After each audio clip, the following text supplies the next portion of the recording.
Hello विद्यार्थी मित्रांनो, आपण पाहत आहोत इयत्ता 6वी द्वितीय सत्र परीक्षा पेपर.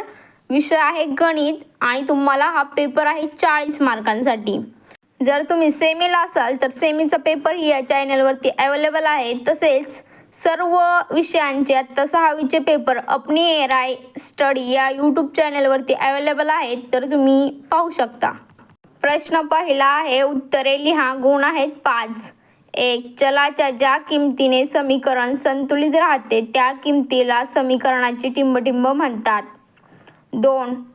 छेद 100 करण्यासाठी टिंबटिंब अपूर्णांकाचा उपयोग होतो. 3. तोटा इज इक्वल टू किंमत वजा किंमत. प्रश्न दुसरा आहे, समीकरण सोडवा. a वजा 4 इज इक्वल टू 8 आणि दुसरा आहे x plus 3 is equal to 7. म्हणजे इथे x ची किंमत काढायची आणि पहिल्या समीकरणामध्ये a ची किंमत काढायची. ब आहे, खालील माहिती अक्षर वापरून लिहा. 1 संख्या व 3 संख्यांची बेरीज. 2. एका संख्येची चौपट 24 आहे. क. खालील उदाहरणे सोडवा. गुण आहेत 4. 1. निखिलने 12 पेरू व 16 चिकू आणले. पेरूंची चिकूंशी असलेले गुणोत्तर काढा. गुणोत्तर म्हणजे काय? गुणाकार करायचे. 2. रीमाजवळ 24 वह्या व 18 पुस्तके आहेत, तर वह्यांचे पुस्तकांशी गुणोत्तर काढ. प्रश्न तिसरा, प्रमोदने घाऊक बाजारातून मेथीच्या 100 जुड्या 400 रुपयांना खरेदी केल्या. अचानक आलेल्या पावसामुळे त्याच्या हातगाडीवरील 30 जुड्या भिजून खराब झाल्या. उरलेल्या जुड्या त्याने 5 रुपयांना एक याप्रमाणे विकल्या, तर त्याला नफा झाला की तोटा? जर किती झाला असेल नफा तर किती, आणि जर तोटा झाला असेल तर तो किती झाला? ब. खाली त्रिकोणाच्या बाजूंच्या लांबी दिल्या आहेत, त्यावरून त्रिकोणाचा प्रकार लिहा. 4.3 सेमी 4 म्हणजे हा समभुज त्रिकोण.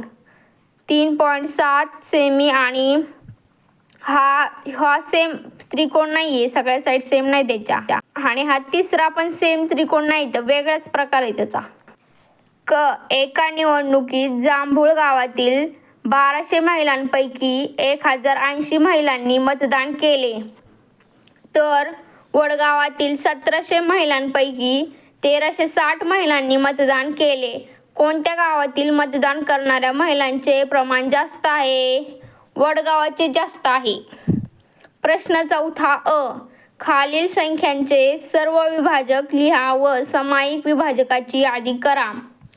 1. विनीताने 10.7 दराने बँकेत 15,000 रुपये 1 वर्षांसाठी ठेव म्हणून ठेवले, तर तिला वर्षअखेरीस किती व्याज मिळेल? 2. रेषा AB काढा. कंपासच्या मदतीने B बिंदूतून रेषा AB वर लंब काढा. 3. एका परीक्षेत शबानाला 800 पैकी 736 गुण मिळाले, तर तिला किती टक्के गुण मिळाले? ब. एका आमराईत 8 रांगात 128 झाडे आहेत. प्रत्येक रांगेतील झाडांच्या संख्या समान असल्यास अशा 13 रांगात किती झाडे असतील? प्रश्न पाचवा, पहिल्या राशीचे दुसऱ्या राशीशी असलेले गुणोत्तर काढा. 25 मणी 40 मणी. 40 रुपये 120 रुपये. 15 मिनिटे 1 तास. ब. खालील समीकरणाची उकल काढण्यासाठी समीकरणाच्या दोन्ही बाजूंना कोणती क्रिया करावी लागेल ते लिहा. x + 9 = 11.